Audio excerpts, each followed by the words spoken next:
तो दोस्तों अगर ये सवाल आपके एग्ज़ाम में आता है और आपसे कहा जाता है कि x और y की वैल्यू निकालो, तो ये सवाल बहुत ही आसान होता है। इसको करते कैसे हैं आइए आपको समझाते हैं। तो दोस्तों आप देख सकते हैं कि यहाँ पे हमें जो है दो इक्वेशन दिए गए हैं। अगर इनका हम नाम रखें तो भैया ये हो गया आपका पहला इक्वेशन और ये हो गया आपका दूसरा इक्वेशन। ये दोनों इक्वेशन कैसे हैं? दोनों इक्वेशन आपके लीनियर इक्वेशन है, वो भी कैसे? दो वेरिएबल वाले। तो दोस्तों ऐसे सवाल को सॉल्व करने के लिए सबसे पहले हमें करना क्या होता है कि देखिए यहाँ पे दो वेरिएबल आपको दिख रहे हैं। यहाँ पे देखिए x दिख रहा है और y दिख रहा है। तो इन दोनों वेरिएबल में हमें किसी एक वेरिएबल को बराबर करना होता है।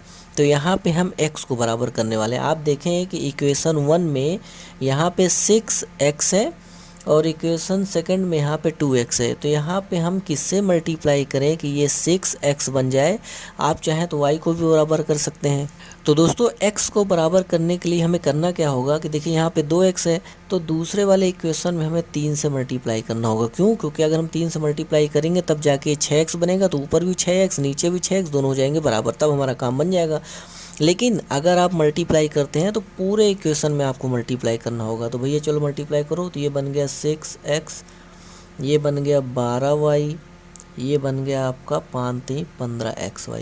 इसका नाम हमने दे दिया इक्वेशन थर्ड, ताकि पहचानने में आसानी हो अगर कहीं काम पड़े तो दोस्तों पहला काम जो करना है यानी कि वो हमने कर लिया। क्या करना था कि वेरिएबल को बराबर करना था, किसी एक वेरिएबल को हमने बराबर कर लिया। उसके बाद क्या करना है? उसके बाद आपको दोनों इक्वेशन को एक साथ रखना है। तो भैया पहला वाला कहाँ है? हम यहाँ पे अलग से आपको लिख के दिखाते हैं कि 6x और कौन है भैया 3y is equal to 6xy, और ये जो तीसरा इक्वेशन है 6x plus 12y is equal to 15xy। यानी कि ये जो पहला इक्वेशन था और ये है जो दूसरा इक्वेशन जिसको हमने बराबर किया, तो नया इक्वेशन बन के आया, वो है इक्वेशन थर्ड। यानी कि जिसमें वेरिएबल बराबर हो गए तो वो दोनों इक्वेशन को आपको क्या करना, रख लेना। उसके बाद बड़ी सी लाइन खींचनी है।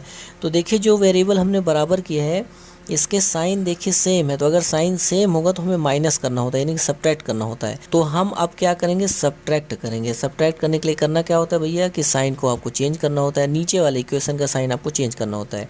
ये प्लस का था तो माइनस बना दो, ये प्लस का था माइनस बना दो, ये प्लस का था माइनस बना दो। यानी कि अब इनका जो साइन है वो प्लस नहीं रहा, माइनस माना जाएगा। जैसे जो 12 है ये प्लस का 12y अब नहीं माना जाएगा, अब माइनस का 12y माना जाएगा। तो भैया साइन चेंज हो गया। उसके बाद देखो जो कटे उसको काट दो। तो आप यहाँ पे देख सकते हैं कि यहाँ पे ये माइनस का 6x है, ये प्लस का 6x है, तो दोनों क्या हो जाएंगे? कट जाएंगे।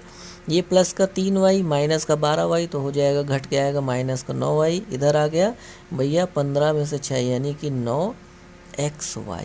यहाँ भी माइनस का आ जाएगा क्योंकि ये बड़ा नंबर है। तो दोस्तों इसके बाद आप देखिए कि जो चीज़ कट रही है उसको काट दीजिए। देखिए माइनस से माइनस कट गया, 9 से 9 कट गया, y से y कट गया। तो इधर हमारे पास क्या बचा? इधर हमारे पास बचा 1, क्योंकि सब कुछ तो कट चुका है। इधर हमारे पास बचा x, यानी x की सीधे वैल्यू आ गई 1।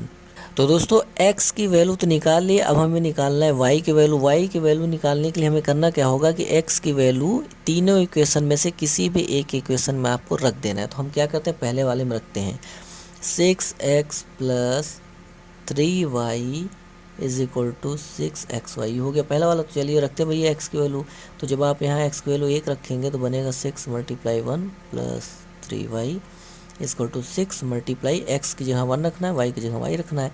तो ये बना है 6 plus 3y is equal to 6y। y को उधर भेज दो तो 6 is equal to 6y minus 3y। तो 3y इज इक्वल टू आ गया 6। यहाँ से देखिए कट जाएगा, 3 2 जा 6, यानी कि y इज इक्वल टू आ गया 2।